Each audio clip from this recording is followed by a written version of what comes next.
All right, listen, if you're the type of person who's always thinking about business ideas, startup ideas, and always thinking about what's the next side hustle that I could spin up, I got a podcast for you. Listen to My First Million on Spotify. My co-host Sean and I, we've each started and sold tens of millions of dollars worth of businesses, and every week we spitball new business ideas. These could be little side hustles that'll make 10 grand a month, or maybe big ideas like $1 billion idea that you could even start tomorrow. So check it out. Look up My First Million on Spotify. All right. Okay. Now, why can't I see myself? This is weird. Okay. Oh, because the video's not on. There we go. There's Anthony. Hey, what's up, Anthony? Dude, I think your mute is on. Oh, sorry. Is this better? Yeah, that's way better. Okay. That's how you tell how old we are, is how long it takes us to get on Zoom. It's just horrible, right? You're just like, am I doing this right? Is this on? Why is it? Am I muted? My video was off, and then now your mute is on. It's just so funny. I don't know how this works. Yeah, this is wild, man. I guess we're the only ones here. I don't know if anybody's coming to this thing. This is a really bad idea, but we're doing it. I think it's cool that you're doing a Zoom album. Yeah, I mean, it's weird because it's like, it's different things to worry about. Like the first album that we did together, it was like, we were just worried about people coming out to the club. It was like, is this joke going to hit? And with this, it's like, I'm just worried about, is my internet going to go out in the middle of it? I don't, you know what I mean? Like, am I going to freeze in the middle? Like, I have no idea. It looks like people are starting to show up. I guess we better hurry up and start this thing before people go to Pornhub or Netflix. We might lose them. It's all right. Cool, man. Frigate. All right, let's do it. There's one thing that you must realize. Everybody dies. Everybody dies. We are born and then we live our lives. Then, my friend, you die. Everybody dies. One day you will die. Everybody dies.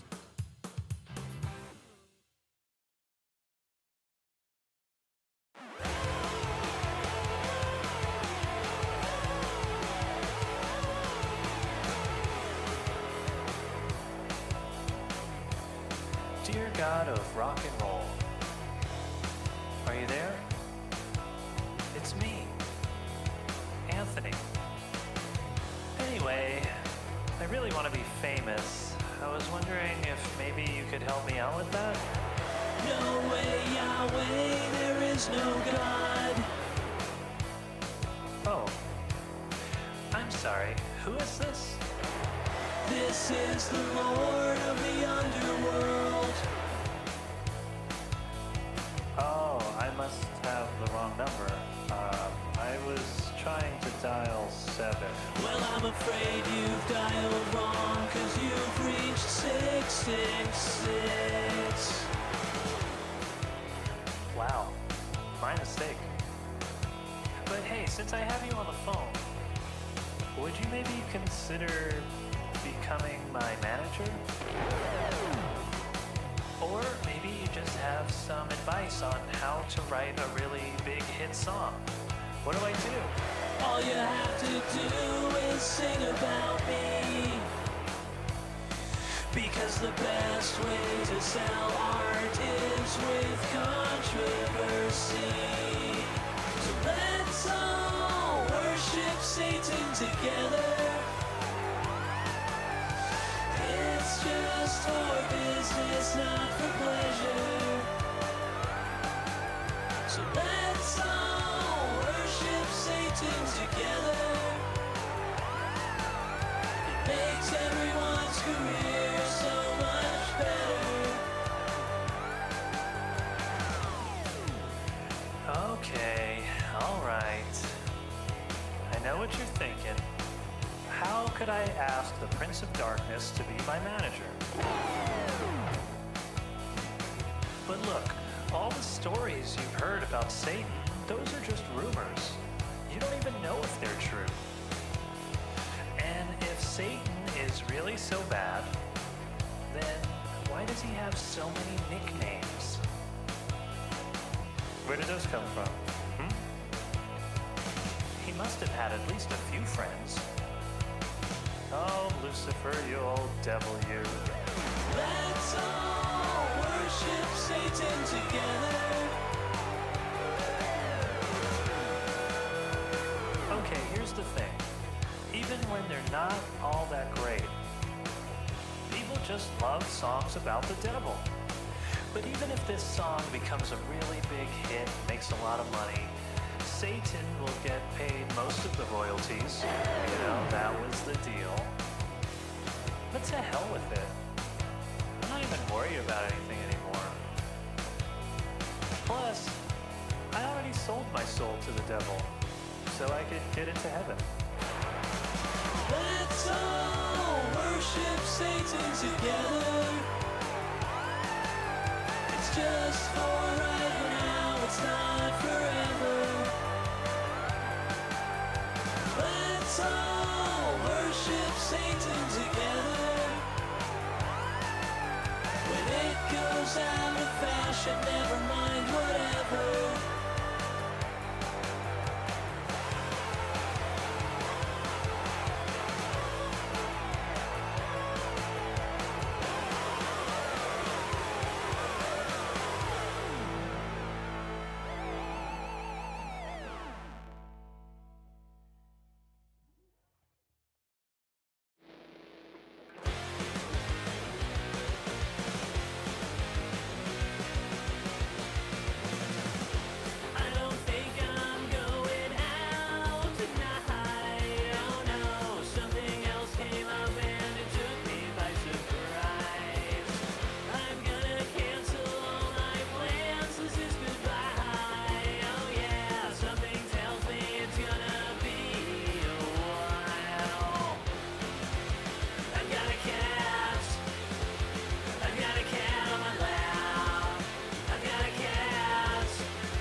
Legend has it she sold her soul.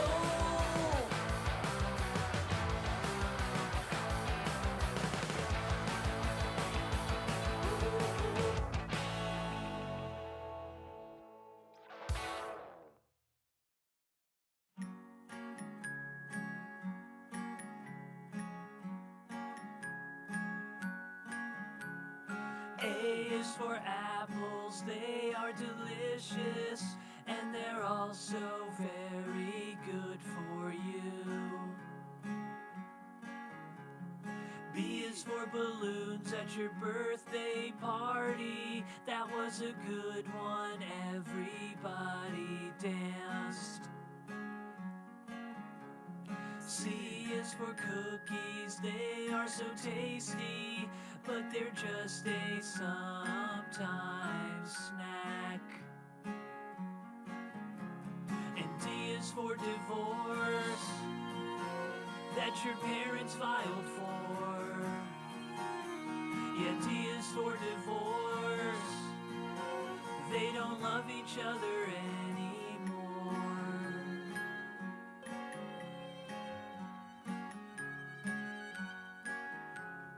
E is for every time that you're with them, all they do is fight and fight all day.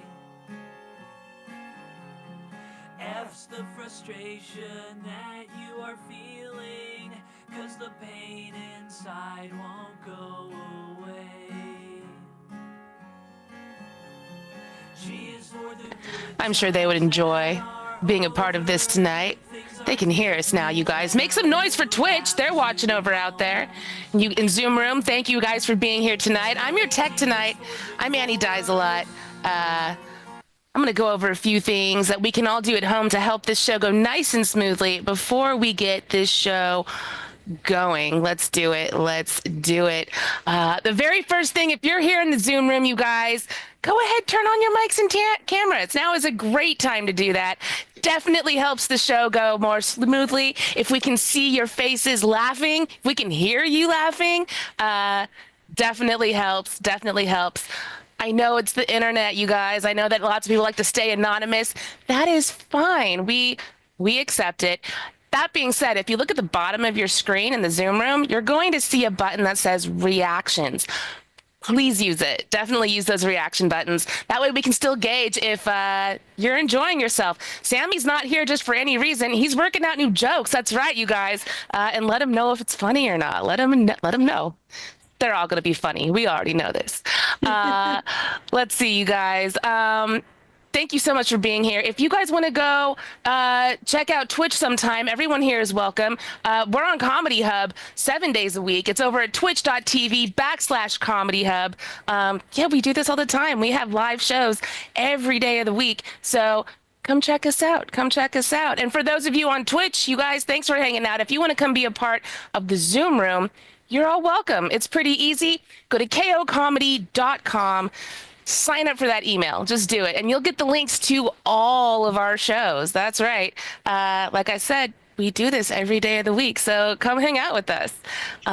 Let's see what's next. So I know if you want to stay up to date as to what's going on with KO Comedy, it's pretty easy. You can check us out over here. Instagram at KO Comedy Club, KO Comedy everywhere else. We'll keep you updated as to what shows are going down. And you guys, we've got some awesome comedy for you here tonight. Sammy Obeid is in the house. He's going to cut this hour's budget. It's happening. It's happening. You guys, we have an amazing opener for you. Michael Cooper is here. And you guys, you can support them. Did you know that? One way is totally free. I absolutely ask that you do it. Give them all a follow. Follow them. During both Sammy and Michael's sets, I'm going to go ahead. I'm going to flash their Instagram handles, both on my screen and down in the chat. Help boost their algorithms, you guys. Get them to the top of those boards. Also, you can see if they're performing near you. You can see if they have new content out. So definitely give them a follow. With that being said, we do not say no to donations here. Oh, no. We will take them. Absolutely. You can donate over on Venmo at KO-comedy. That's one way to do it. We also take PayPal at KOComedyShows@gmail.com. And if you're watching over on Twitch, we take those bits as well. I know some people here might have other ways to send money this way that I might not be able to see. That's totally fine. Let me know if you send it anywhere else, and I'll go ahead. Every time you guys donate tonight, I'm going to put your names on a donor board. That's right. It is going down, you guys. Let's see. What does it look like tonight? That's it's blank right now. It's blank right now because we haven't really started yet. There it is. That's not it either. That's it. Buttons are hard. For $5. For $5, I'm going to put your name on a dollar sign. For $10, you get no food for the poor. We're cutting budgets, you guys. For $15, it's no taxes for the rich because that'll fix everything. And for $20, tariffs is where your name is going. For anything over $25, your name is going on Sammy, enacting all of the ways to slash this hour's budget. Sammy, I'm interested to see on how it's going to happen. And let's see. There's really only one more thing that you guys all got to do. It's the most important thing. That's have fun.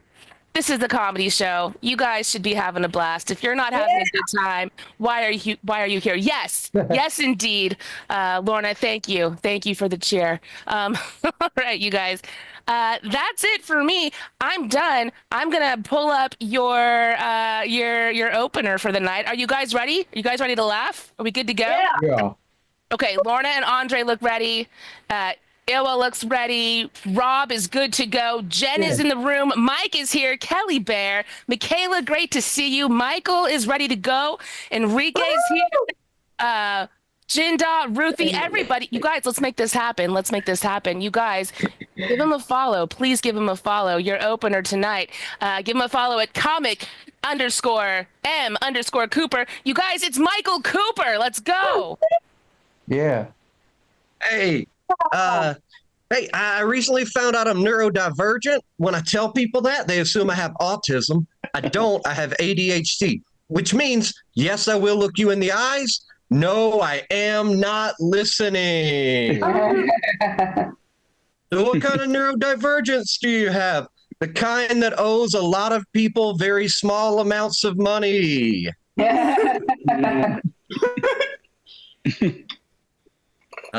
It was hard, like getting the meds was hard because, getting diagnosed was hard. I'm talking about doctor gives me a list of symptoms that for 35 years I just thought were my personality. Now look, some of these medications can be addictive, and I'm a sober alcoholic. I was afraid of these. And then the doctor starts listing off all the things that can happen with untreated ADHD. He said, hey, there's an increased risk of addiction if you don't treat it. Check, I've done that. Suicidality, check. And then he said homicidality. And I said, whoa, I stopped at homicidality, man. What do you mean? He goes, I mean, y'all are annoying and someone's going to kill you for not shutting up. Oh.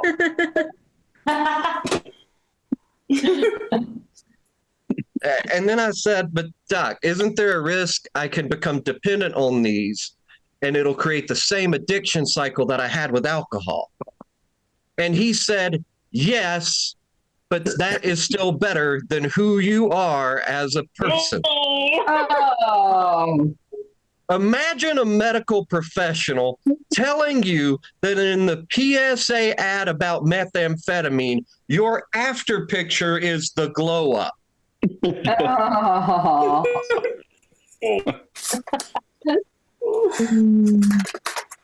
I've been through the ringer when it comes to relationships. For a while, I was monogamous, where you find out just one person doesn't like you anymore. And then I was polyamorous, where you find out multiple people don't like you anymore, and sometimes they talk about that. And then I was, what's the word for it? Lonely. Lonely. It did increase my confidence, though. Like, before I would think, if I was in a relationship, I'd think, this woman is the only woman who's ever going to love me for me. But now, having explored polyamory, I know that I have many of the qualities that women look for in a second option. My most recent ex left me because a dude from Australia was ready to settle down and get married. I'm happy for them, but here's the thing. This guy was in Australia, surrounded by kangaroos and doctors that don't charge you any money. He came over here, he fucked her one time, and he was like, well, this is worth giving up health care. Ever have someone fuck you so good you're willing to die of a curable disease? Because I have, but I was like, no, Papa's a Rolling Stone. I got to hit these open mics and wear skinny jeans. I am in a good relationship now. We're exploring a new kink. It's called asexual age play.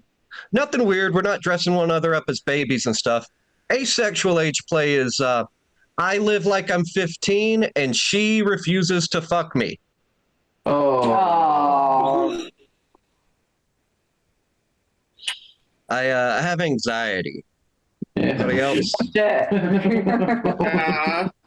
It's hard when you have anxiety because people, they'll like naysay you about it, right? What do you have to be anxious about? What do you have to be nervous about? I don't know, man. We wake up to an alarm. How's your day going so far?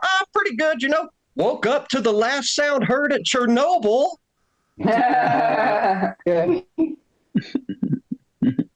Way to live. I recently found out you can't pay off your car note in catalytic converters. Oh. A new thing for me. Yeah, I think we get like, anybody else think we get a little weird when it comes to crime? Like we get a little like, oh no, crime. Like, who cares? All right. Yeah, you're supposed to work and have a job where you contribute to society. But if I were to weigh in one hand the benefits I've gotten from contributing to society, and in the other hand, the benefits I've gotten from crime wins every time. Except dumb crimes. I'm against dumb crimes. The annoying crimes that happen to you shouldn't happen. I'm going to give y'all an example. Had a bicycle get stolen. Now, I can deal with that. Someone else needed it more than me. But then I got another bike. Someone took just the back wheel from that bike. Oh. Why are you taking whole crime risk for a fraction of crime's pay? You don't think you look sketchy walking into the pawn shop with just a wheel? Crazy. Someone said, oh, but it was a crime of opportunity. You know, the front of the bike was locked, so they just took what they could get. Yeah, well, I remember when criminals did real work.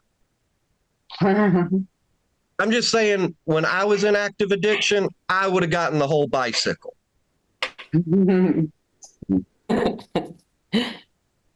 Like, yeah, guy stole my bike. I can deal with that. Here's my problem. My car was parked next to that bike. Oh. I haven't paid on that car in 6 months.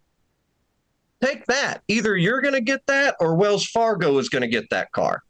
And I like your average street criminal a lot more than I like a Wells Fargo criminal. Because no one's ever been like, well, I'm out of crack for the day, so time to invent overdraft fees.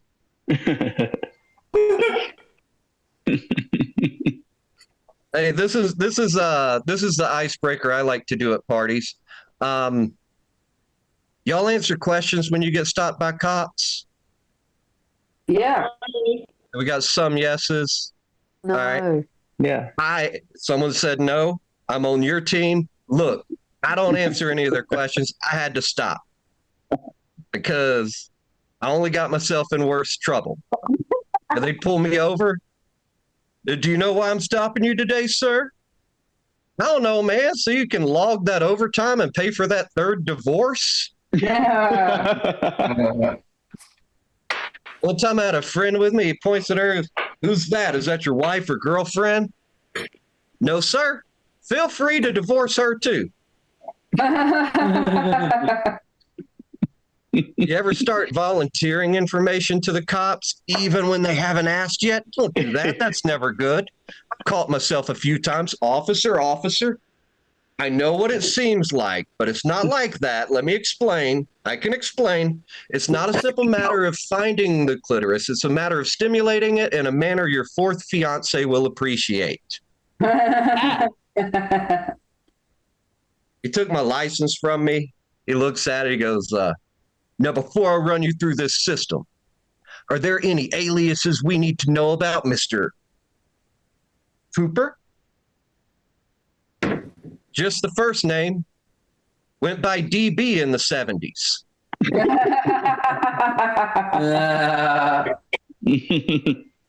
Now, for those of y'all that don't know, DB Cooper, very famous criminal. He hijacked a plane, demanded ransom, had them land the plane successfully, collected his ransom, let go of every hostage. At no point did he hurt a single hair on a single human soul's head. They thought they'd catch him when the plane landed again. You know, not DB. DB was a thinker. DB jumped out the back of that parachute, the back of that plane in a parachute, never to be seen again. All they found was some crumpled up $20 bills. And I say that to say, that's a criminal that did the real work. That's a guy that's getting the whole bicycle. Yeah. Now, if you didn't know who DB Cooper was, don't feel bad. That police officer also didn't know who DB Cooper was and ran me through the system as DB Cooper. Oh. Or unmarked black SUVs with the dudes with Punisher neck tattoos and the AR-15s hanging out the window for some reason, like they're going to shoot me while they're moving still. 3 helicopters. Town's got 1,000 people in it. How does like 0.03% of the population know how to fly a helicopter? Supervisor gets there. He's all mad, yelling at me. Do you understand that when you do this type of shit, it makes it harder for my guys to catch real criminals? Yes.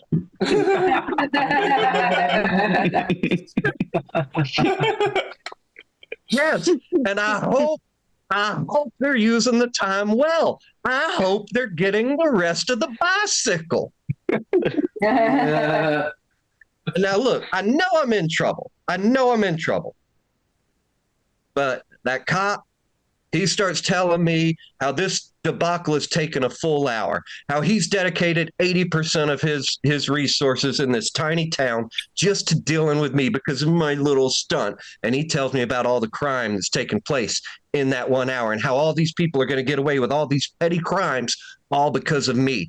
And I'm just saying, you ever get a hard on so big the arresting officer lets you go?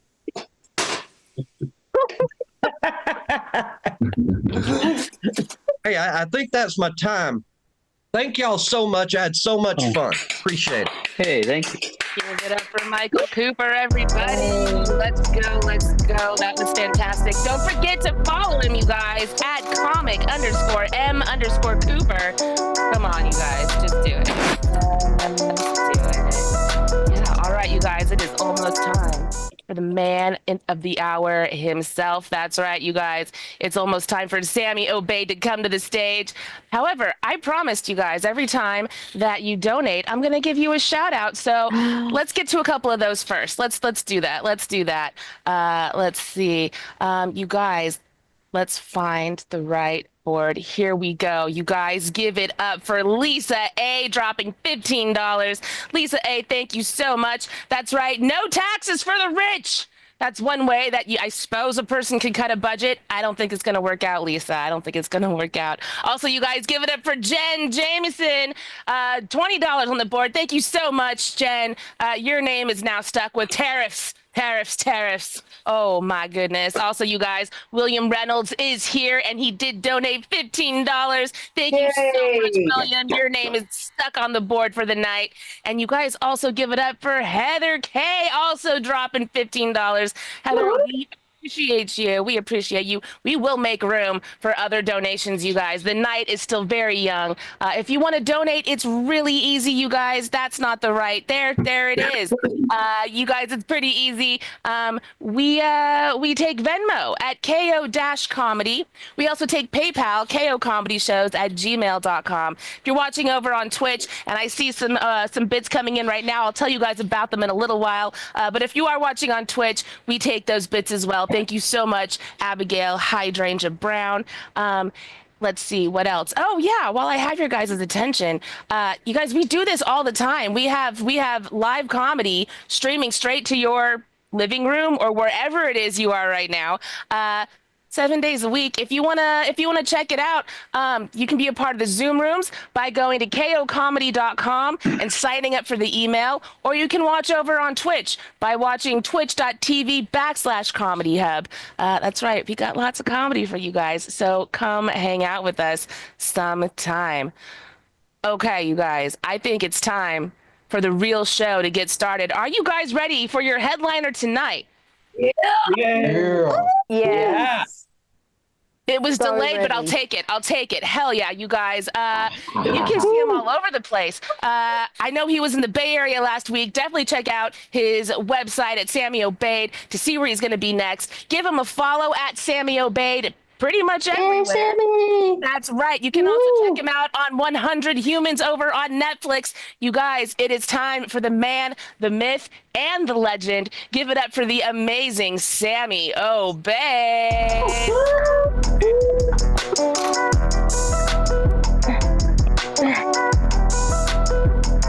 There you are.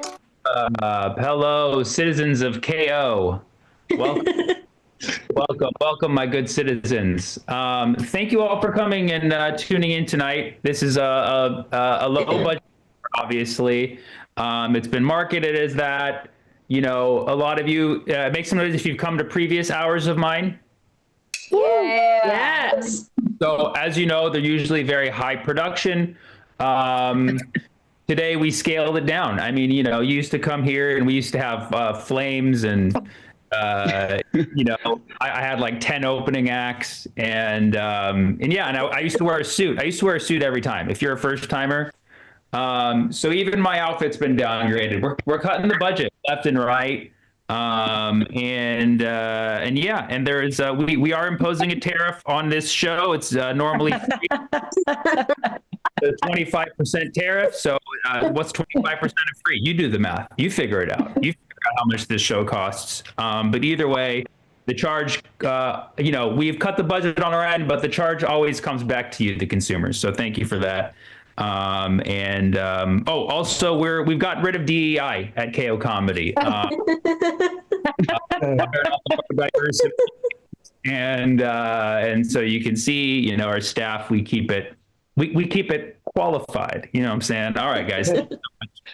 Thank you so much. But yes, no, it is a cheap hour. So if any point you're like, hey, that didn't work, it's like, well, what do you expect? I was trying to, you know, make jokes out of what I have with funding. Like, you know what I mean? Don't get mad at me. Get mad at going. You know what I'm saying? So, I don't like it when people imply, you know, because like when you do a joke that people, you know, they don't like, they'll call it like a cheap joke, you know. But it's like, hey, like I made it. Somebody had to make it, you know. When you see a joke you like, you're not like, that's a pricey joke. You know what I mean? So it's like kind of not fair. Or if it's a joke that seems obvious, people are like, well, that's low hanging fruit. Well, like somebody had to pick it. You want me to just let it rot? Yeah. I'm saying, like, what's worse, the comedian who did a low hanging fruit, or like the society that just stared at rotting fruit falling from the tree, not making fun of it at all? I mean, looking at things. Cool. Well, some of you might know me pretty well. I'm an introvert. I'm a proud introvert. We're my introverts. Please keep your excitement inside. Of course we will. Yeah, I've been proudly avoiding people since the 80s, and yeah, I like it, and it's no offense to people. I love individuals, and I even love groups of people. But y'all are toxic, and you know it. Keep it to yourselves. Extroverts make more noise than we would like to hear. Come on. Extroverts, introverts, we have a symbiosis. Well, you could call it parasitic, but extroverts are very lively, social people. You spread all of the great ideas all around the world, and we thank you for spreading them and also taking them from us introverts. So it's circle of life works. I'm also neurodivergent, which means that neurodivergent is now the term for when your brain is different. So neurodivergent basically means that if you were to cut open my brain, that would be really fucked up of you.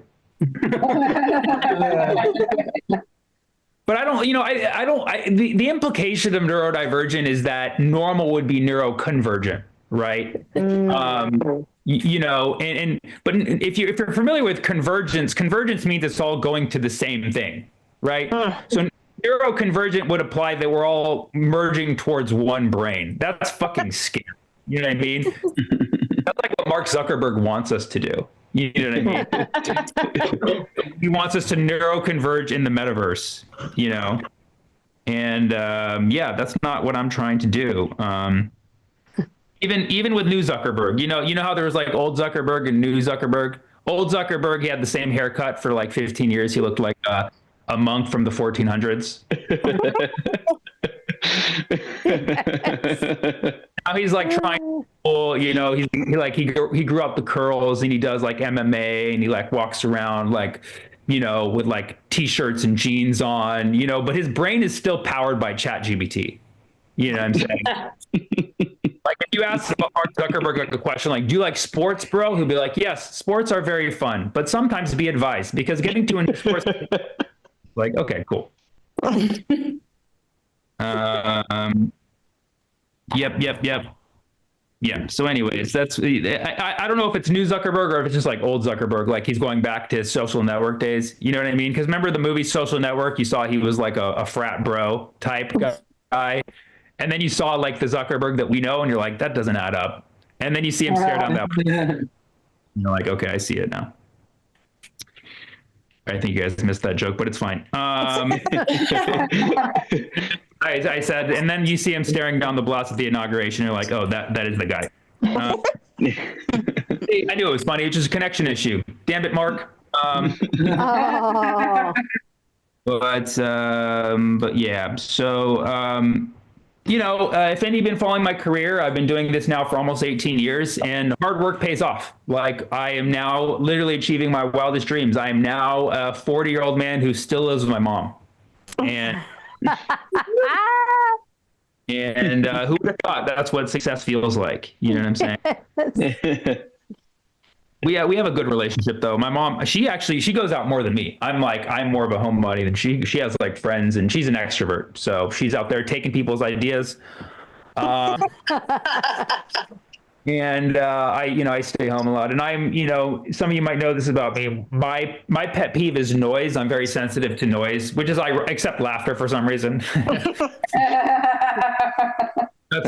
I'm such a hypocrite. Like I spend my whole life avoiding noise, and then I get to a comedy show and one joke doesn't work, I flip the fuck out.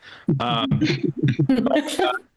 I'm very, very sensitive to noise. In fact, my whole life is I've dedicated like a full-on war on noise, which is an unsuccessful war, almost as successful as the war on drugs. But yeah, it's hot on noise is what I'm doing out here, and it's not successful because I'm always just trying to escape random noises. Recently, my ears are becoming more sensitive. You're going okay? Like that, see? And right, like you guys didn't hear that, but I heard it. Right?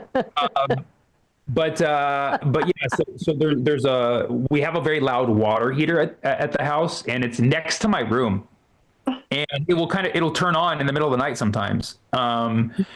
We had an old water heater that didn't used to do that, and then so my dad used to live here, and we had like an older, more silent water heater. Then my dad left, and we had some budget cuts. So we had a water heater that goes on in the middle of the night at 4 a.m. And so it became intolerable for me. So I started to turn off the water heater every night before I go to bed. So that's kind of like my nighttime checklist is like put in earplugs. Make sure it's after 11 p.m. Cars go away. The cat's inside, so he's not jumping on the fence outside. Turn off my phone. Turn off all bright lights, and then double check the water heater because I'm always paranoid. And so I turn off the water heater, and that works. It works. It doesn't go on in the middle of the night, and that's great. The only thing I don't know if you guys know this, but if you turn off a water heater, your water it changes temperature. Yeah, it's this strange phenomenon called thermodynamics, and apparently, when you turn off a water heater, there's nothing to heat up your water, and so often we wake up in the morning, there's like a little bit of hot water left, and then it dissipates. Like by noon, it's gone. And I admit I'm very diligent when it comes to the pre-go to sleep checklist, but I'm very forgetful when I wake up in a cloud of mental fog, and so I often forget to turn the water on, which the thing is, if I need to take a shower in the morning, I remember. Sometimes I'll get in the shower and I'm like, oh shit, and then I'll run down and I'll wait a little while because you have to wait like 20 minutes for the water to heat up sometimes. Unless it's like early in the morning, then I don't have to wait.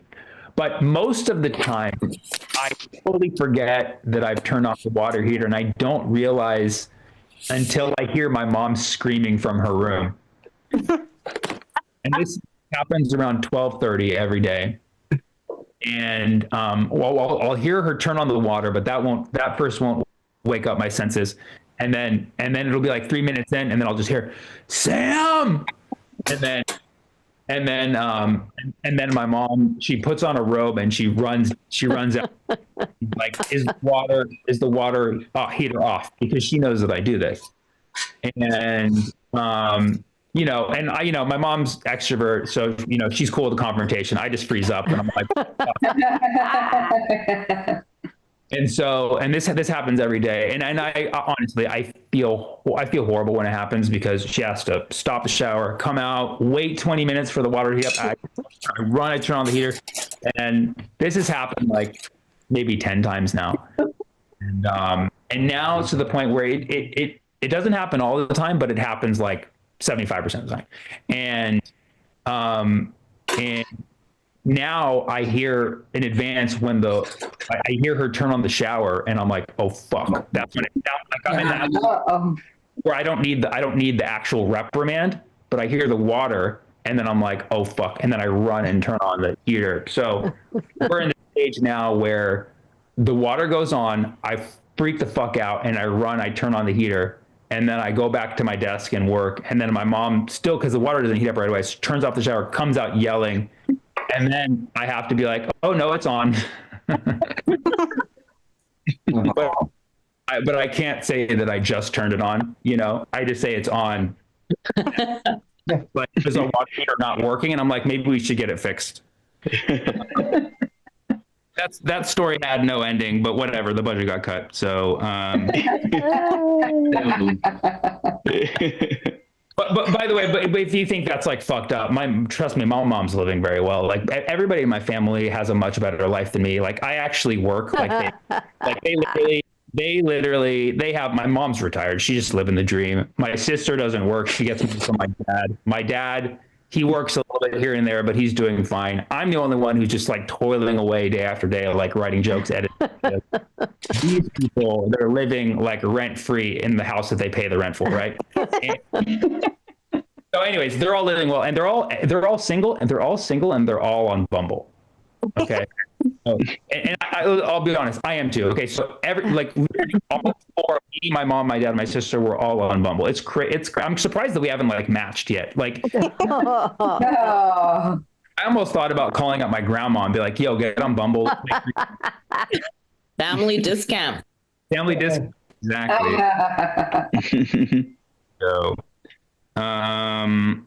So yeah, there's that.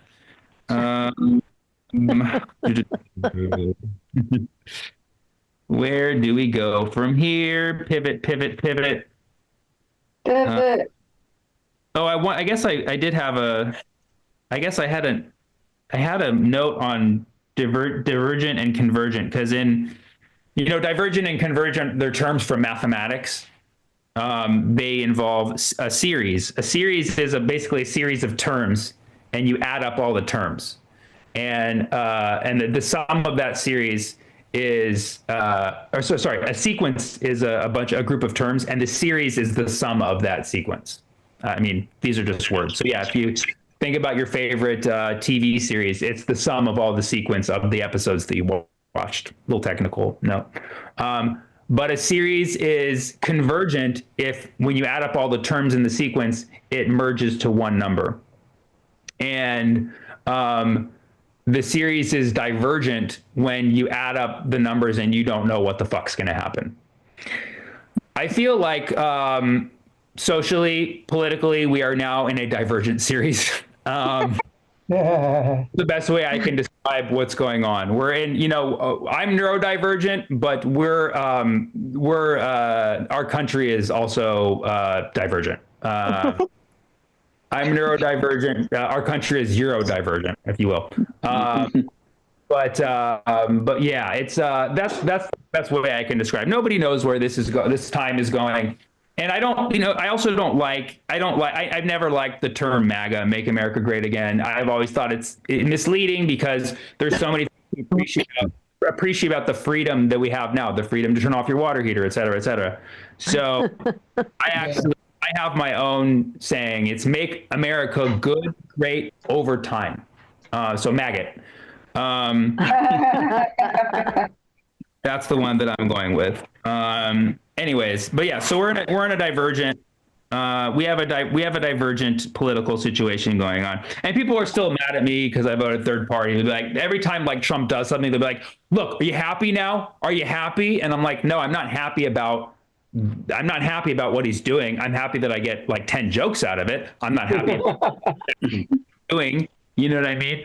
Like, I know he didn't run against Biden, but if Biden had run, Biden was a convergent president, because he was converging to death slowly. Whatever. Ooh. Okay.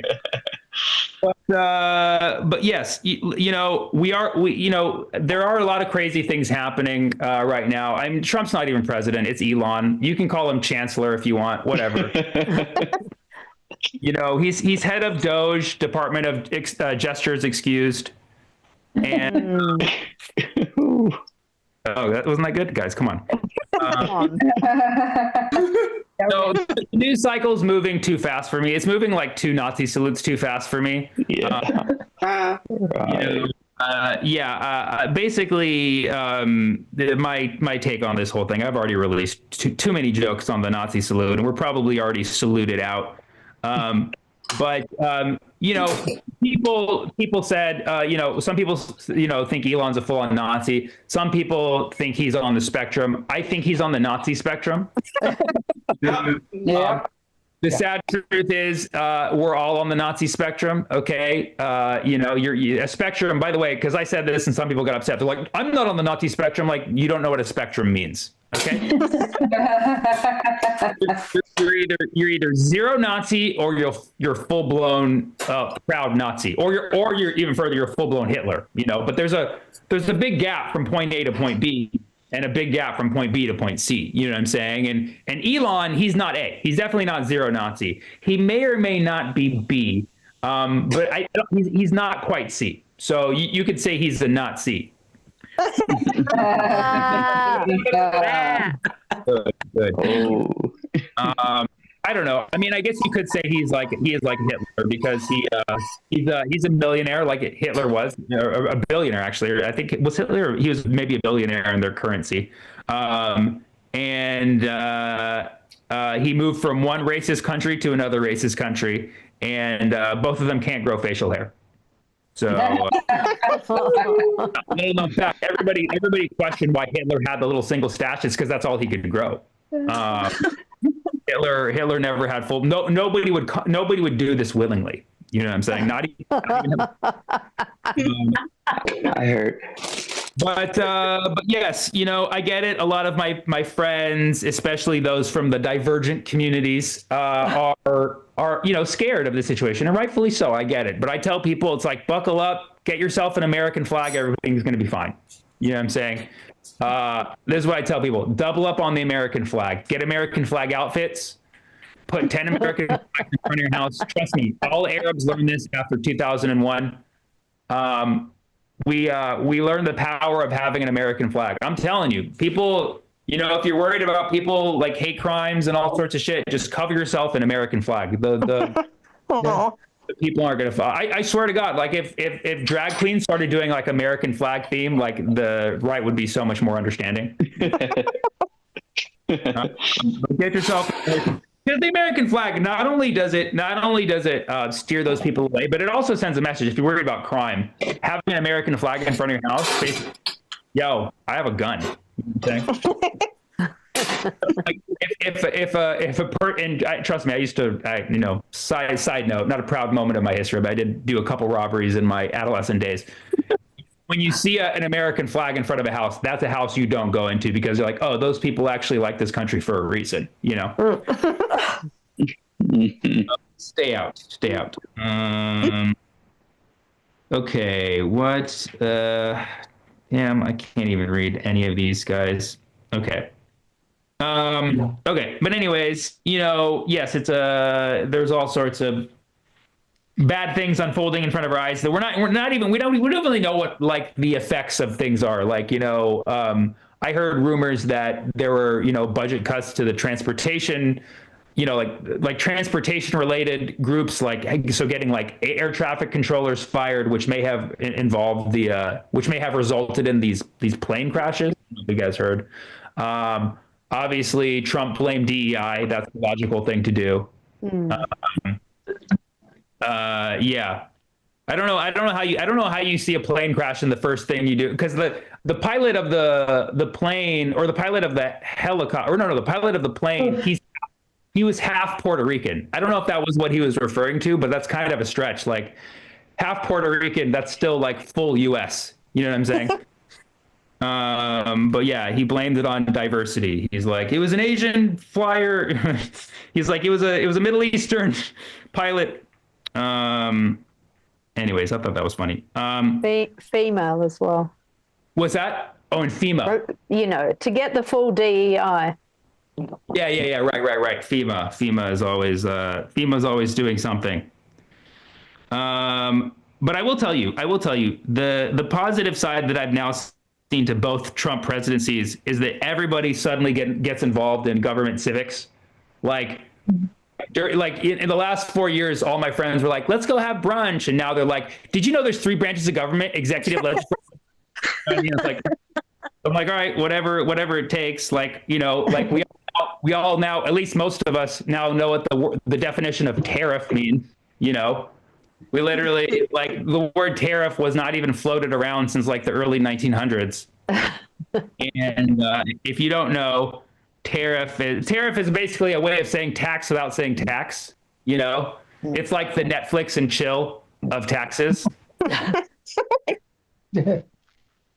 That's my new line when I'm like, hey, you want to come over to my place? I'm a tariff that.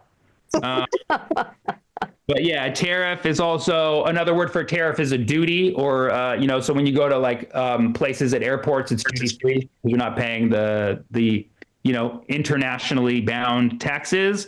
Or also tariffs are also called customs. You ever like fly to another country and then you fill out a form, they're like, do you have anything to declare? And even if you do, like, nope, and then you stuff it in your backpack, right? Because if you do declare, you have to pay the tax, So yeah, but the thing about tariffs is a tariff is basically a tax that we put on a good and service that the other country or the other entity buying from the country has to pay. And so ultimately, if they have to pay a higher cost for their goods, they end up charging the customer. So it always goes back to the customer. And that's why tariffs, historically, you've seen they're kind of flimsy in what you never really know what the outcome is going to be because the other country can retaliate. That's why they're called tariffs. It's like a little piece of paper that if you pull, like, you know what I mean? Like it's, if you pull them, they're going to tear off. Okay. Anyway, I fucked that one up. Better accent. Low budget. Tariff. They're going to tear off because if you give them a little piece of paper. That's right. There we go. But yeah. Okay. So there's that. Geez. Also bad. All bad. This is all bad. Bad.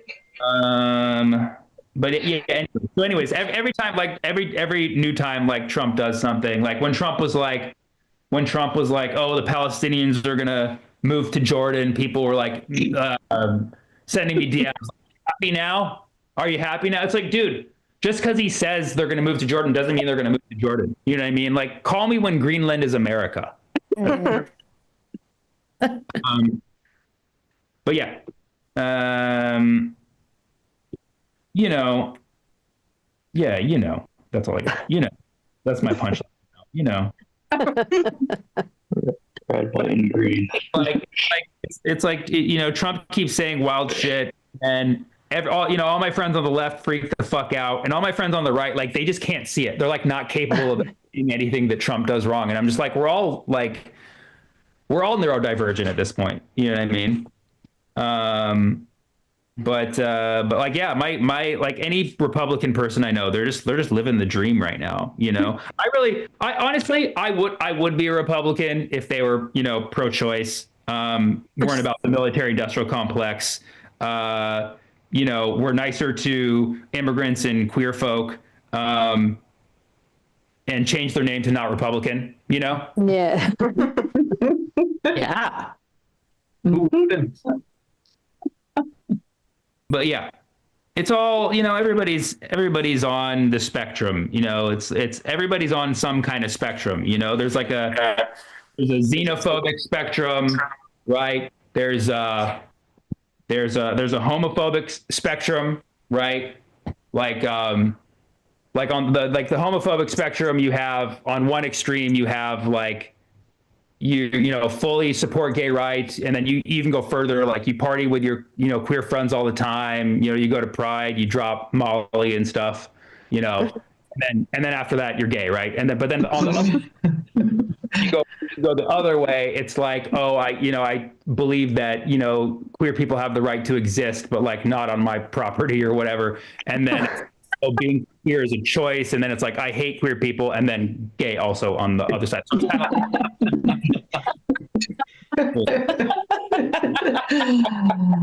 Yes. Thank you. That joke is convergent. I have my share of identities. I'm Lebanese, Palestinian. I'm a math nerd. I'm neurodivergent. But really, like, if you know me, like, I'm a very simple person when I live in my practices. I'm really just into like natural remedies. I'm like into like Eastern medicine and stuff. I'm really at heart, I'm just an old Indian man, basically. Same. I live in Fremont, California, which is like the Indian capital of the world. And I have a lot of Indian friends. I'm actually, I'm starting my new South Indian restaurant that serves really small portions, but also has CBD. It's called Microdosa. And I have my own WhatsApp group where we talk about different Indian snacks. It's a group chat. Meet my bisexual Indian friend who makes Indian bread. I call her non-binary. My Punjabi friend, she's actually taking time off work because she's going to have a kid. So she's on paid maternal sick leave. He eventually wants to take her daughter to choir lessons, so I will have to watch her sing. And, I actually used to be on a Punjabi dating app, Tinder, and I met a girl, and she wore like a lentil colored dress, which I didn't ask for, but it was nice that she got all dolled up for me. And yeah, so, anyways, I'm from the Bay Area, so all my Indian friends love the Golden State Warriors. So like they love Curry. Cool.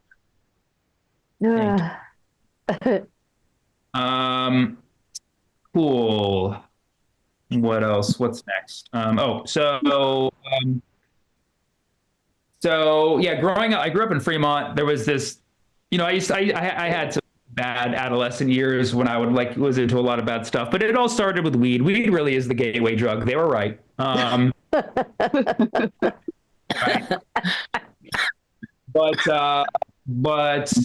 But yeah, there was this kid, kind of this degenerate kid who was like older than us. Yeah, I mean, have you ever remember that kid who was like, they're like 5 years older than you, but they were in your grade and they have facial hair. That kid, and he was like the guy to get all the illicit stuff from. Like if you wanted to go up a degree in drugs, you go to that guy, right? But when there was there was a drought, quote unquote, where like our normal weed supplier was not available, so we had to go through it.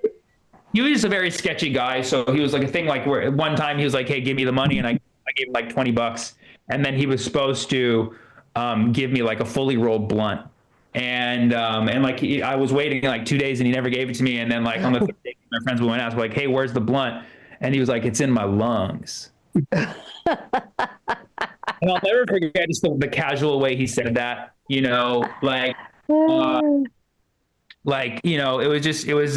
like, how do you argue with that? It's like, I'm not going to go an extreme. You know what I'm saying? So, it's ironic because inside the lungs, you also have sacs, but you couldn't find my sac in there. So, I thought of this recently because of the LA fires. First of all, is there anybody in the LA area? Make some noise, LA area. Anybody have to deal with the fires? Okay, cool. So I can make jokes. But oh yeah, by the way, you can always let us know stuff in the chat, but in the chat, if you will. But I did the hour Zoom like a month ago, and then LA, caught on fire, and I released 30 minutes on the fires, and I released it, like a couple days after the fire started. Like the fires hadn't even been put out yet, and I released the 30 minutes, and people were very upset too soon. So I guess a kind of a rule of thumb is like wait for the fires to go out before releasing material. I had to learn that the hard way. But basically, my take was just that like, I Googled who's responsible for putting out fires, and apparently it's firefighters. But firefighters are working under the government, and it's the federal government's responsibility for federal lands and the state's responsibility for state lands. And then for private property, it's the city's responsibility because people pay property taxes, and that funds local firefighters. The more you know. So we're very upset that I suggested that the government, different roles of government could have done better, because everybody was like, it wasn't the government's fault, it was the wind. And it's like, okay, like, yes, I get that. But it's like, if it's the state, federal, and city's responsibility to put out fires, like whose fault is it? The wind, obviously. So, like people were saying things like, you couldn't have predicted that there would be this kind of wind in January. Like, yeah, you definitely could. January is the wind. It happens once a year. It's in the winter. That's why it's called every year. Okay, so it's the windy month. And the people were upset because the fire budget was cut, and it was cut by the LA mayor, Karen Bass. And people were upset that I put this out there because the truth is they had cut the budget in the interim with the intention of raising the fire budget I guess in the subsequent years, but that still puts right now at risk. You know what I mean? Like, you're not going to feel good if you're on a flight and the pilot comes in like, what do you guys know? I'm in training right now. I don't have my certification yet, but the good news is in 2 years, I'll have my certification and this will be a lot better than your last flight. Sorry, I mean, your previous flight, because this is your last flight. You know, that would suck. And so, yeah, so people were upset that I said that, you know, it was kind of messed up that she cut the fire budget, and also that she left during, she left the country. And like when they were initially like asking her like, hey, what are we doing about the fires? And she just was like not responding. And it was funny because like right as I'm doing this joke, I'm getting my Instagram notifications and somebody was just like fire emojis, and I was like, who did that? On fire. People are getting mad because they're like, well, you know, you're going after Karen Bass. That's what all the Republicans are doing. But I'm like, I'm doing it for different reasons. You know what I mean? This isn't about DEI. I'm just saying that she should resign as mayor, and she should also resign as a Karen, because, you know, same at least Karens get shit done, you know? So anyway, that was a Well, they think they do. Yeah, they think they do. Exactly. It's all, I think, therefore I am, right? So, I'm a Karen, but then, you know, Gavin Newsom too. Gavin Newsom, like, the thing is, I'm from the Bay Area. I know old Gavin Newsom. I knew him before he was governor. I knew him before he was mayor. I knew him back when he was just a guy fucking other people's wives. Okay. So I know old Gavin, you know what I'm saying? And Gavin's all about PR. So when the fires happen, he puts on a hat, he goes to Southern California, and he gets in front of a burning house. And it was so messed up because it was a house that like you could still salvage. And he's just like, isn't this so messed up? And Gavin doesn't really help because he has a really dry voice, you know? So it's like, yeah, like we need more water, but so do you. You know what I'm saying? It's like, we're going to stop the fires. We're going to stop the fires. It's like, dude, get this man's water. Like, did he also sell his water glass to Nestle or something? But anyway.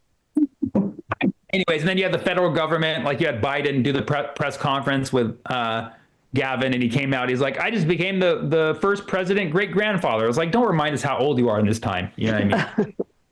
That's what being a virgin is about, right? So yeah. So anyways, it's like at that point, who do you blame for the fires? Smokey the Bear? You know what I'm saying? Right? Like you guys remember Smokey the Bear, right? He would get on the streets. You can prevent forest fires, you know? And you'd be like, me, I'm fucking 4 years old. You know, I can't even like, I haven't even been to a forest by myself, you know? And then, we never questioned Smokey the Bear, you know, like that was how weird that was to have a bear with no shirt, but he has pants for some reason. Like Smokey the Bear, he's got a hat, he's got no shirt, and he's got pants with a full-on belt buckle and then nice boots. What about all the talking like animals that also just have full-on jackets and shirts, but then they don't wear pants? There's so many cartoon characters like that. Well, thank you. That was my punchline. So. Oh, I'm sorry. But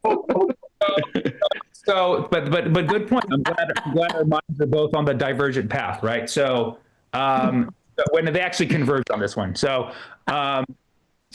I guess we both diverged, right? So, Smokey in a burning wood. So Smokey Bear, he has no shirt but pants. He's like an inverse Winnie the Pooh. That's my joke. Okay. So sorry, Sammy. Winnie the Pooh he had a shirt but no pants, right? You know, and it's like, it's almost as if like that. We have two bears but one outfit. You know what I'm saying? Swap outfits. And that's just proof that they stretched the fire budget too thin. That's all I'm saying. Now, obviously, okay, you know, it was very tragic, and people were like saying things to me like, "Why are you making jokes during a tragedy? Why are you making jokes during a tragedy?" And I was like, "Hold on, do you even know me? I only make jokes during a tragedy. Like, if there's no tragedy, I have no material. Okay, so." Forgive me for that, but it's like, okay, yes, like it really sucks for all of these people who are like suffering from the fires. And trust me, I know a lot of them. A lot of them are my friends. But you occasionally, you might be happy. You know, let's be honest, we're human. Occasionally, there might be somebody who you like despise, and they suffer in a tragedy, and you get a little bit happy. You can't lie. Can't lie and not right. Like James Woods. You guys know James Woods, the big. And James Woods. First of all, Woods kind of a. He's hateful. He wanted Palestinians to die. Like, and then he's sad. He wants people to be sad for him. Like that his house is burning. I do not care. He had some. Thank you for reinforcing my position. He had some really nasty tweets when it came to Gaza, right? So you know, and he was basically saying, like, Israel should not surrender, bomb them all, like bullshit like that. Like, you know, for him, you really just wanted to whisper in his ear, like, now you probably want a ceasefire, right? But I think it turned out that his house did kind of a scam, but there was a couple TV interviews where he was fucking crying, and we all, you know, people, all the Palestine stuff, we were all just very happy about it. It was just like a nice thing for us to enjoy for a little bit, because and here's the crazy thing. I went to LA after the fires, and I took, you know, videos in front of the houses burning. No, I'm just kidding. I went to do shows, but I went to do shows, and the air was really bad. Like, people were warning me. They're like, yo, be careful when you go there. Like, don't breathe the air, wear a mask. And I was like, masks are for pussies, maggot, right? And then I get there, and like, I breathed the air for 5 minutes, and I got sick for 2 fucking weeks. So I turned out to be the biggest pussy of them all, by not using a mask for 5 minutes. But yeah, I still feel like I have LA particles in me. You know, so that's why when I watched that interview with James Woods, there's a part where he's like, "Where's my house?" I'm like, "It's in my lungs."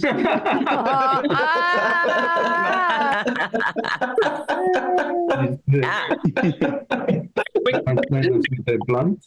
Good job. I'm gonna get water from me and Gavin Newsom for California. Let's give it up for Sammy. And hopefully none of you are in the LA area and have not been microdosing James Woods' house. That's terrible. You guys, Sammy will be right back. He's getting water. If you want to get water, go for it. If you want to stay tuned and see what's going on with the donation board, now's the time. Let's do it. Let's do it. You guys, give it up for Allison dropping $25 on the board. Allison, thank you so much. Your name is attached to Sammy budgeting the hour. It's happening. Also, you guys, give it up for Kara Prentice donating 40. Thank you so much, Kara. We appreciate that. We appreciate that so much. Over on Twitch, Dragon Lord resubscribed. You guys, thank you so much when you subscribe to Twitch. We appreciate that. So Dragon Lord, we're going to put you right over here. Also, you guys, give it up for Abigail Hydrangea Brown, also over on Twitch, donating $10. Abigail, thank you so much. That's right. Your name is now attached to No Food for the Poor. No food. That's how we're going to slash this budget. But then Abigail, she actually donated a while ago. Then Sammy started to set, and Abigail was like, you know what? Tariffs are adding 25%. So she added 25%, $250 to her donation. Abigail, thank you so much. We appreciate you. We appreciate you. And you guys, we still have some more Sammy. He's still coming back to the stage. So if you want to get your name on the board, it is really easy. We will make room for you over there. We take Venmo. There we go, at KO-comedy. We also take PayPal, KOComedyShows@gmail.com. If you're watching over on Twitch, we take those bits as well, you guys. So thank you so much. Don't forget to give Sammy a follow at Sammy Obeid if you're not already. Keep those jokes coming in all the time. That's right, you guys. All right, let's get back to your headliner tonight. It looks like he found a drop of water in the arid California state. Sammy, we're going back to you. You guys, give it up for Sammy Obeid. Let's go. Oh, I never took it away from you. Sorry about that, you guys. I've never been played off at my own show. Just kidding. I have. Arizona's aqueducts. So thank you so much, Arizona, for that. So, oh, by the way, you know, if you are a fan of me, if you come to these hours, all of this material that I do at these hours is 100% polished. I've been working on it for years, right? But if you want to see more experimental material, I'm releasing my full special on YouTube this Wednesday. It premieres at 6 p.m. Pacific, 9 p.m. Eastern this Wednesday on YouTube. And it's 99 minutes of material that I'm gonna try. Wow. I'm gonna try. Well, you made it to this, right? So, you know. I have to go hula class first. Well, tell your teacher that you need to stream it for everybody.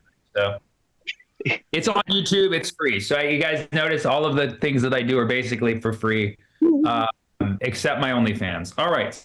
So let's move forward. Let me get that link. Yeah. No. I should give you guys the special link, but I actually don't have it handy. But anyways, I would love if you guys support that. That would be great. Cool. So anyways, I released that 30 minutes on the fire. It was not too well received, but whatever. You can go back. I bet if you watched it, you would like it. It just didn't do well in the moment. And then so I had this line in there that I said even if you don't like people whose houses got burned, you have to have empathy because losing your home really sucks. It's a human experience, losing your home. You got to have empathy for people, whether it's in the Palisades or Palestine, right? And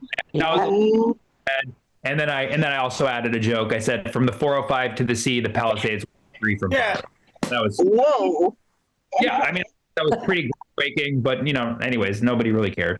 And then a week later on SNL, Dave Chappelle did a monologue, and his closing line was, "You got to have empathy for displaced people, whether they're in the Palisades or Palestine." And Go Chappelle. And that's so great, to get that on the main channels. But like everybody was like, "Yay, Chappelle!" You guys didn't see my 30 minutes on the fires. And so anyways, that happened, and so people then started seeing my clip that had that line in it, and they were saying like, "You stole Chappelle's joke," which is like, if you just look at idiots. Mine was from a week before. So they were accused of time travel. And time travel. So I'm a joke stealing time traveler. Who knows what's next? I might go back and steal some of Cosby's jokes. I don't know. Oh. Well, hey, listen. I don't know. I don't know about you guys. I never liked Cosby, so I have no, like a lot of people were very torn about that guy because they liked him and then they found out who he was. And it was very difficult for them to navigate. But I never liked him. And I'm proud of myself that I never liked him. Like I had you know what I mean? He didn't have the charm for me. You know what I'm saying? He didn't have the charm or the pills. All right, so listen, let's move forward. Okay, so all right. I lost. Bye. Thanks, guys. Fires. Good night. I needed to vent to somebody about the Chappelle thing, and so I was with my gay friend. Okay, and you're like, why did you have to emphasize he was gay? And I did not. I just wanted to show you that I'm about diversity. Okay. There's absolutely no need for me to tell you that my friend is gay. But I told him, I said, man, they think I stole Chappelle's joke, and that SNL monologue was good, but people are like thinking that I stole from it. And thank you for sharing that in the chat. My link to my special. And so I was like, I was like, did you see his SNL special? And my friend was like, yeah, I saw the SNL special, but honestly, I couldn't even listen to the jokes because the whole time I was just staring at his dick. Why? Now, See? Could We go didn't see that coming. exactly. I could go on, but now that was actually a punchline because of what I said earlier. You see what I'm saying? Convergence. Okay, because if I had not provided any context that he was gay, and I was like, yeah, I was with my buddy, and he was like, I was just staring at his dick. There you go. Your friend is Okay. Your friend is very. But that is literally what my friend said. And so I was like, well, at least I got it out. Okay. So, so there was that happened. It does seem that the war. Yes. Is that Pierce Morgan? Thank you. Pierce Morgan. The war. It's an Australian. Oh, Pierce. Pierce he's had so many like brown Muslim Middle Eastern comics on his show, literally educating him, and then he still reverts back to like the same dumb positions, and it's getting worse and worse. I'm worried about his. I think it's neuroconverging as well. It's scary when Tucker and him are in the same room and you start agreeing with Tucker. I know. I know. Oh my God, that's our whole executive branch of government. Good Lord. Okay, guys, order in the court. For those who don't know what they're talking about, Tucker Carlson was on Pierce Morgan, and Pierce Morgan was like, well, doesn't Israel have like a right to the, or I'm fucking up his accent, but he's like, a right to the wall, you know? And Tucker Carlson's like, well, I don't know, he's like, well, I don't think killing people is okay, you know? He's like, right? No, yeah, you don't know. It's like it took him a moment to like decide that killing civilians was wrong, you know? But yeah, basically, Pierce Morgan was trying to argue that it's justified in war, and Tucker Carlson. Tucker Carlson is the hero that we all needed just for that moment. Maybe some heroes don't wear after he lost his job, you know. Who, Tucker? Didn't he lose his job like a while back? Yes, he definitely lost his job. Yeah, he diverged. So, Is it higher? Seen the light. He found the light. He's found the light. To get a job at KO Comedy. He meets our DI.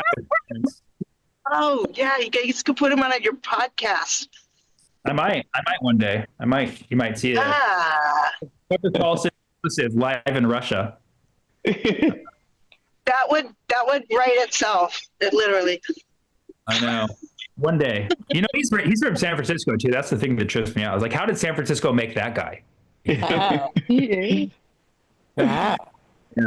And I was telling this to my friend, and he's like, yeah, I wasn't watching that interview. I just looking at his dick the whole time. I was like, all right, here we go. Whatever. All right, guys, whatever.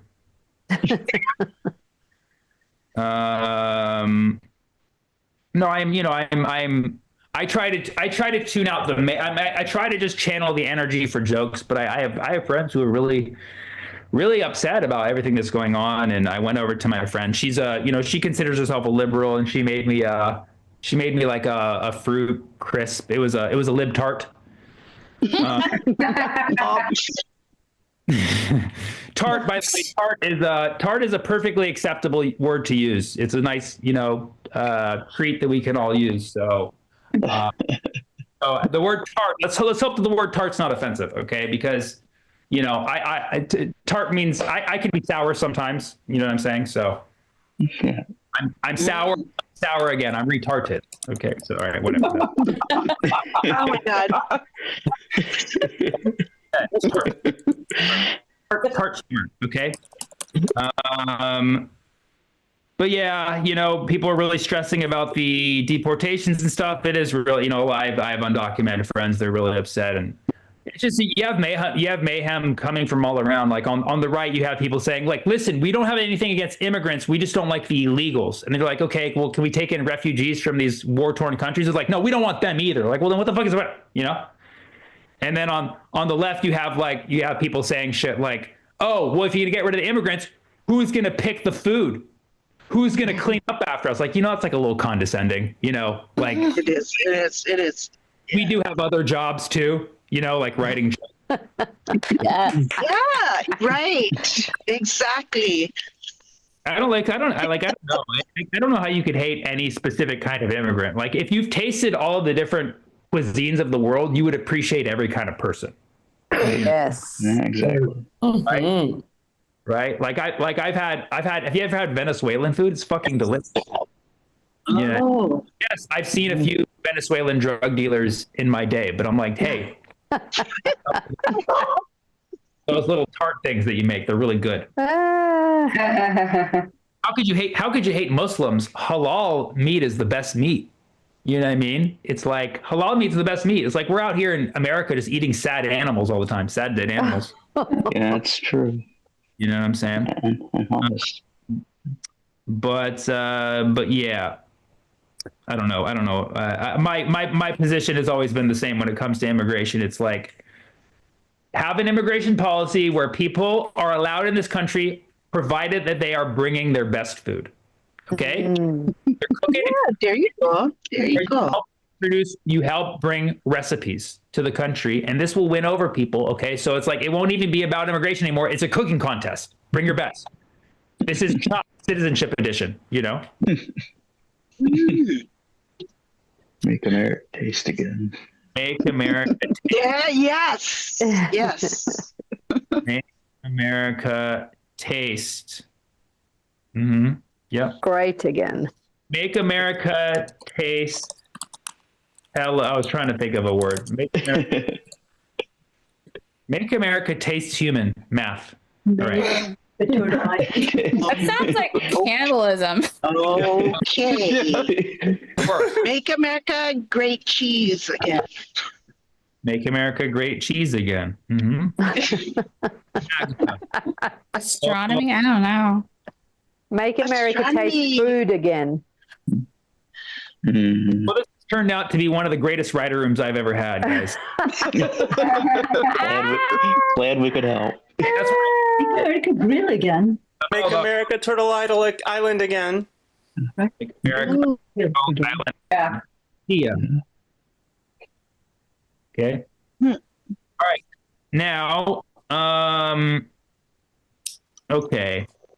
I don't really have. There's certain things where it's like I didn't have a lot of material on. Like the RFK hearings were just kind of a disappointment because they didn't really lead to much. Like RFK is, I don't agree with most things he says, but I do agree that we have a health problem in America, and that big pharma and big fast food are big culprits. And it's like, why do we need the guy with brainworms to tell us this? Like, that's how fucked up our system is, that the guy with brainworms is now teaching us how to be. That's crazy. I mean, I get it, it's also a form of neurodivergence, so I'm not going to hate. But, it is very difficult to listen to RFK. I'm going to be honest. Like, I've listened to didgeridoos that I've been able to follow better. It's fucked up. If you knew just like if you knew just the basics about the Kennedys, you would see RFK, you'd be like, oh, he's the one who got shot in the head. Like, you wouldn't know.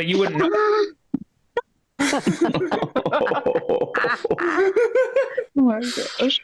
All right. That was a bit tart. I'm sorry. But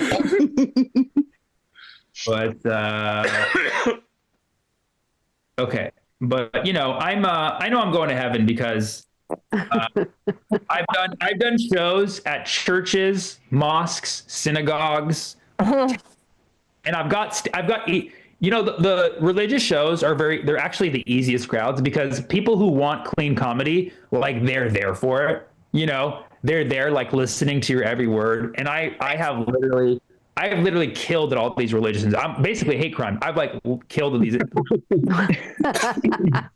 violated these religious institutions, and literally I've gotten standing O's at all. I've gotten standing O's at church, at mosque, at synagogue, at temple. I've got standing O's at all of them. So I know I'm going to heaven.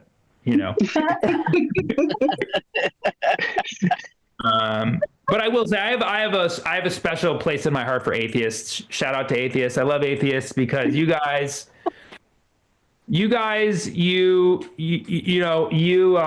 very hard to offend. You know, you can, and you're fully there for it, and I love that. And if you ever piss me off, I'm just like, God bless you, and you know, it works. That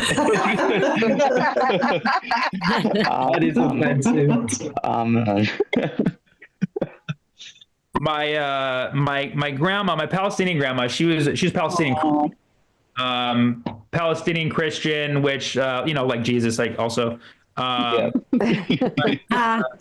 Well, but basically, she was like the only Christian in my family. She would go to church regularly, and she would always tell me stories of Jesus. And growing up, she had this one story that she would tell me all the time, and I still don't really know why she told me, because it was a very, very simple story. But basically, Jesus and some dudes were on a boat, right? So like, already sounds like a Lonely Island song, right?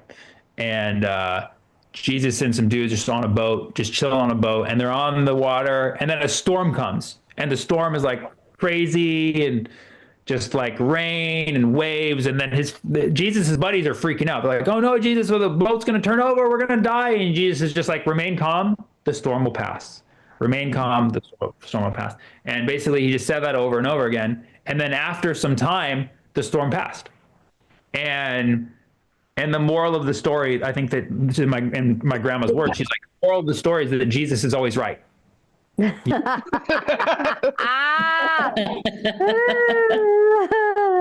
I don't know if that's quite the moral. I mean, I think first of all they got lucky. I think they got lucky. That storm could have been really bad, and apparently God was watching out for his son that day. Good, I guess Jesus was doing the chores or whatever. But yeah, storms, I would say 9 out of 10 storms pass, 9 out of 10 storms pass, and then the 1 out of 10 you pass, right? So they kind of, so basically, when I was a kid, my takeaway from that is that just remain calm, always take the calm route. And so that's why my response to everything is I'm just calm. You have all this crazy shit going on with Trump, and I'm calm, and you could argue that it's like a lazier approach. You're right. Like one time I was dating a girl, and she got mugged right in front of us, and the guy literally took her purse and pulled a knife out and took the purse, and I just stood there and watched the whole thing just very calmly. Oh my God. Like, fuck, like why didn't you like stop him or try to fight him like I was doing what Jesus would have done? Would have wanted. So that's what we learned. Yep. Okay, let's see. I don't know. These are all very but I guess my patience comes out. You've ever seen me deal with hecklers? When hecklers Love it. That's the best part of the show. Yeah. That's the best part of the show. Slam dunk. Yeah. That is the best part of the show. I love that. Bring all the Karens to your show. Oh man, I love that. People accuse me of planting them. I wish I could find people like this. You know what I mean? But and I am very patient with them, because the truth is, most of the time, if you let the heckler continue, they're going to cook up something really good. I would say it's like 7 out of 10 times you get hilarity by letting a heckler cook. And so the reason I let them cook is because 7 out of 10 times it's going to be something hilarious. And at that point, they're making it so good, and it's free labor. I'm just really impressed by it. I couldn't imagine how you do it, because I see they make really good videos, but like the stuff they say to you, I don't know. It's just, oh my God. And you know what? The things that you've seen are like, these are like the nicer hecklers. Oh my God. I've had some, people have said some really fucked up things to me, but I'm gonna tell you, I have not always been calm. There's times that people have said some really fucked up things to me, and I either had like a meltdown or I didn't have something funny. So that's why you don't see those ones. But come children, let's relax, so. So, okay. I got high recently and I had a revelation because you ever get high and like wonder if you're ever going to get like attacked by a wild animal at some point in your life? Yeah. Right. So I had the realization it's like attacked in the wild by a wild animal. And I think I'm thinking about this too much because you know how your Instagram Explore page will show you things that you keep clicking on, and I've clicked on too many like bear attacking animal. My whole Explore feed is like predatorial. I kind of feel it's kind of cool. Like I'm watching all the predators and I'm like monitoring them on screens. Like I'm the apex predator, you know. I had the revelation. It's like, yeah, if a wild animal does ever attack me, you just have to you have to be the meat that they don't want. You know what I'm saying? You have to be the meat that they don't want. Like a horror thing, you got to plan ahead, but it's like for instance, like if you're surfing, you're in the ocean, like if a shark bites you, sharks do not like human meat. Most of the time when a shark bites a human, they spit it out, which is kind of disrespectful. You know what I mean? Like you're going to take Yeah. Oh, that's right. That's right. They're just curious. If you are in a fucked up situation, obviously you punch the shark first, right? You try that out. But if that doesn't work and the shark in the nose. Yeah, punch them in the nose. Yes, and if that doesn't work, okay, the next step. Their nose is really sensitive. Yes, and you would know because you're a little nosy, okay? and so you punch the shark in the nose, and if that doesn't work, you just let them get a little tiny bite of you. Just a tiny. No, upside down. A little appetizer, just so they know, oh, that's human meat. I don't want that shit. So so give them a finger. Everybody's like, oh, I'm gonna kick the shark, and that's how the shark fucking bites your leg, right? They punch the shark, and that's how the shark gets your arm. But you give him a pinky. He bites your pinky. You let him have your pinky. You be like, that one's on me. That one's free, right? Tickle its nose. Yeah. He's like, that's disgusting. Ew, you're human. Ew. And then he leaves, right? And then you come out with the rest of your body except the pinky, and you had a cool story. Wow. That, right? Or if a bear attacks you, bears, they will eat human meat if they have to, but bears prefer to be vegetarian, so they would much rather have some berries or nuts. So just give them your trail mix. If a bear attacks you, everybody like runs, oh my God, run, or like will scream. You're like, no, fucking throw trail mix at it. And then lions, here's a great, lions are the word. Lions are the apex predator because lions will literally eat anything, but they are terrified of elephants, rhinos, and hippos. Right? So basically, good reason. What's that? With good reason. Yes, with good reason. But these are the bigger, I use the term fatter animals, right? So when a lion comes, show him your love handles. And you're like, I've been putting on a lot of weight, lion. You're not going to want this. And he's like, oh yeah, I'm not going to that. Lion's fat shaming. The lion will not eat you. No.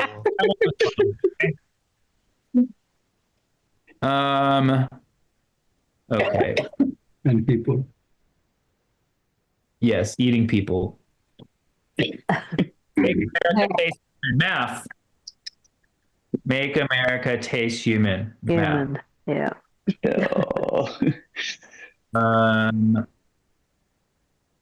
Anyways, okay, hold on. Hold on. We're almost there. We're almost done. No. I know, right? My friend got me an outfit that's just a bunch of camels on it. A little racist. It's camouflage. Oh. I want him back with the worst possible joke. Okay. Camel would never try to eat me. Okay. Yeah. Same people tend to look better. I at same that same point. No, I don't know what that really. I don't know. So Trump, or I don't know specifically what they did, but they're trying to like say that we only recognize two genders. And then he said the thing where it was like, we only recognize the gender that you initially have, which for everybody is women, right? Because we all start as women when we're in the womb. That's right. You know, I don't know. I honestly don't think Trump's taken us far back enough. I want to take when there was one gender. Okay. Yeah. Amoebas. Where my amoebas at? Amoebas, remember before all this two gender bullshit?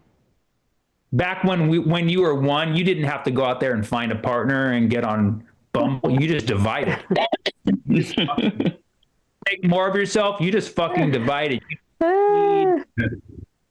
Seduction, romance, bullshit. Like, oh, boys like sports and women like talking. No, you just fucking. If you wanted company, you divided into two. Now you're two of you.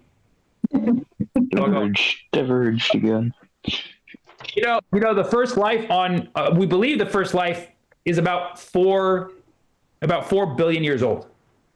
4 years old, and then you finally have the appearance of two genders about 2 billion years ago. 2 billion years ago is when you first started to have the male-female prototype, even in your microorganisms. So we basically well, obviously there was the before time when there was no genders. So it's like, y'all want to talk shit, we can take you back then. Okay. Right. And then we spent 2 billion years as one gender. Right. And then 2 billion years, arguably not all the 2 billion, but conceptually as two genders. Right. So it's like, we put the 2 billion, can't you just give us another gender now? You know what I'm saying? It's like, haven't we earned another gender? Or if it's it times is 2. So we at least should have 4 genders, Whatever. That was a math joke. I honestly don't give a shit how many genders are. I'm more interested in the growth of how many genders there are over time. The gender increase function, right? Whoa. Started at 0, 1. Is it logarithmic? Is it exponential? You know what I'm saying? Because I think functions are fascinating. I think there's functions. There's there's linear functions. There's exponential functions. There's all sorts of different functions, and there's more functions than there are genders. That's a mathematical fact. and the proof is, show me all the genders. Give me all of them. Give me as many genders as you can. I can find a function to map one gender to the other gender, and now I have a function per gender, and then I have one more function. That's the thing about math. Once you learn math, you realize, there's different kinds of infinity. Mm-hmm. Yeah. Say more. Yeah.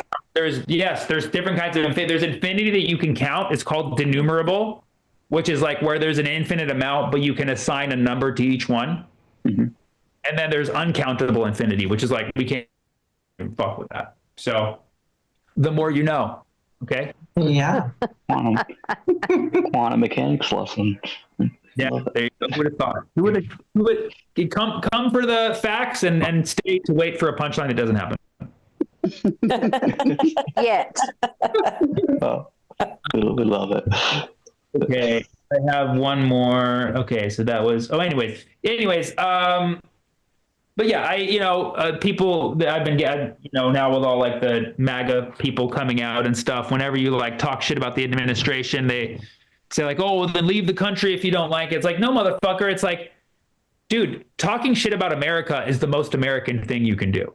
What makes America America is the First Amendment. Okay. And if you want to say the second, fine. Holding a gun and talking shit about America. Sure. That's the most. For real. About America is the most American. Like, you're going to have this freedom of speech and not fucking use it. You know what I'm saying? Like, it's like, also, it's like, if you truly love America, you will talk shit about it. Like, if you have a friend who does meth, and you're not going to like tell them straight up, like, yo, you're fucking up, like, America does a lot of meth, both in this metaphor and also literally, So I'm gonna call that shit out. But but hold on. But yes, no, I love America. Okay, but I'm not.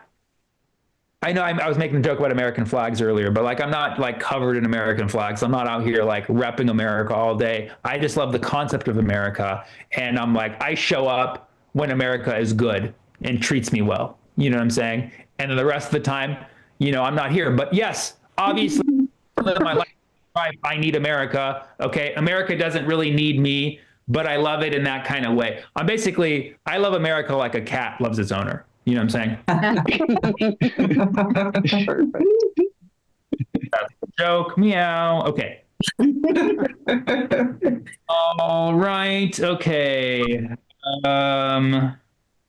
So got the by the way, ceasefire happened since our last Zoom, and my ceasefire tour ended at the same week the ceasefire happened. People are asking, are you responsible for this? The answer is yes. I work for the state. So now we're watching the hostage exchanges. I honestly can't help but think watching these hostage exchanges, it looks like we're watching the Olympics. Yes. It's like an event, you know what I mean? It's like, hey, props to Hamas for really putting on a show for us. You know what I'm saying? Goodie bags, like that's incredible. Who's on that marketing team? I know. Listen, you see those sausages? They look good, man. They look good. Yeah. They look good. Very healthy. Well fed. Some even got fatter. Yeah, it's fed. It's like you were in a better position being an Israeli hostage than you were a Palestinian in Gaza. You know what I'm saying? Yeah. 100%. Wild. You know, it's sad, absolutely very sad. But yeah, no, the H boys are putting on a show. People, you know, a lot of the Palestinian fans look at weird if you ever like make a joke about Hamas and stuff like that. But I can't not watch Hamas, you know, out in public live now doing their thing and not just thinking like the back of my head, just like subtly like Teenage Mutant Ninja Turtles. A little bit. Okay.